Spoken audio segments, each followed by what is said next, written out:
Саламатсыңарбы балдар? Биз азыр математика сабагынан 4-чейректеги 6 сабагыбызды баштайбыз. Бүгүн бизде машыгуу сабагы.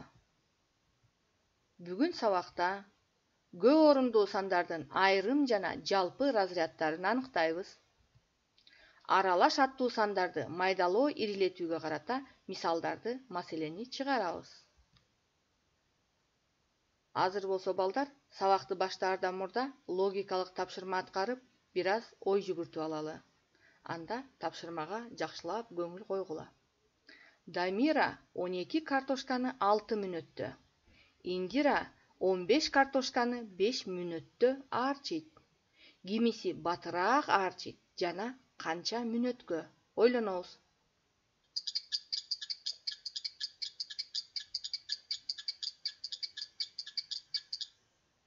Эми кийинки тапшырмага көңүл буралы. Биринчи катчы 5 саатта 60 бет, экинчиси 7 саатта 63 бет терди. Кимиси батыраак терет? Ойлоңула.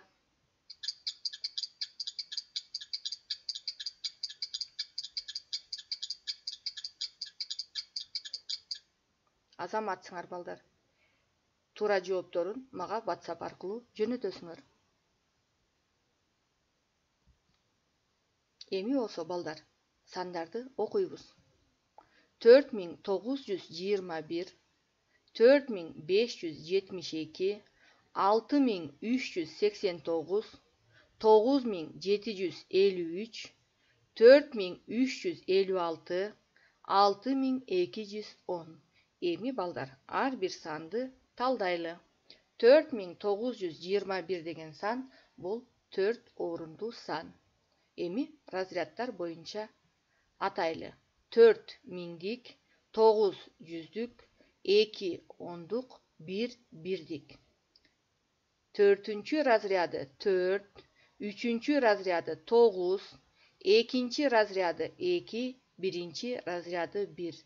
4921 деген санда 4921 бирдик бар. Ал эми ондугун карайбыз.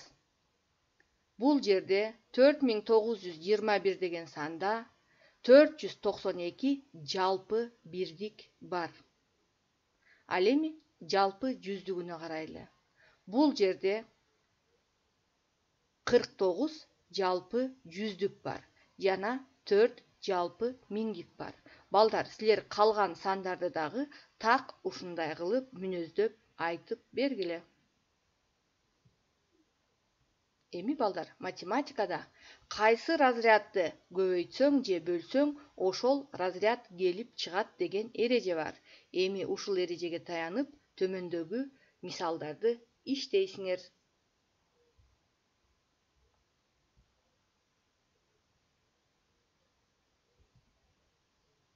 Азыр болсо, номер 912 мисалдагы мисалдарды иштейбиз. Бул жерде аттуу сандар менен амалдар берилген. Силер көчөкү сабакта 2 жол менен чыгарганды үйрөнгөнсүңөр. Ошол үйрөнгөндөрүңөрдү бүгүн колдоносуңар. Андан сырткары силер мисалдарды иштөөдө чембирдиктердин өз ара байланышын дагы эске алып, ыңгайына жараша ирилетишиңер керек.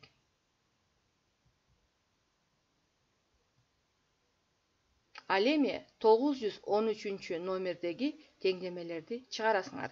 Бул жерде 4 теңдеме берилген. 4 теңдеме 4 амал менен берилиптир. Бул жерде дагы теңдемелерди чыгаруудагы эрежелерди эске алышыңар керек. Жана амалдардын өз ара байланышы боюнча дагы билимдериңерди эсиңерге алып, теңдеменин тамырларын табасыңар. Азыр болсо маселе чыгарабыз. Анда маселенин берилишине көңүл койгула.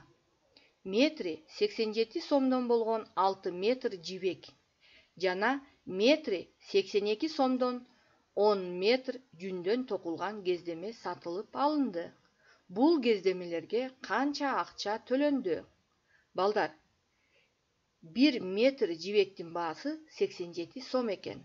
Ал эми 1 метр жүндөн токулган кездеменин баасы 82 сом экен. Ошондо силер жибекке канча акча сарпталганы, жүндөн токулган кездемеге канча акча сарпталганын таап, экөөнү кошуп койсоңор, бул кездемелерге сарпталган акчаны табасыңар. Эми балдар, биз сабагыбызды жыйынтыктайлы. Бүгүн биз көп орундуу сандардын разряддарын аныктадык, мүнөздөмө бердик, аралаш аттуу сандарга карата мисалдарды, маселени иштедик, теңдеме чыгардык. Эми болсо силерге үйгө тапшырма. Окуу китебиндеги 910 номердеги мисалдарды иштейсиңер. Балдар, ушуну менен биздин бүгүнкү сабагыбыз аягына келип жетти. Эмки сабакта жолугушканча сак саламатта болгула.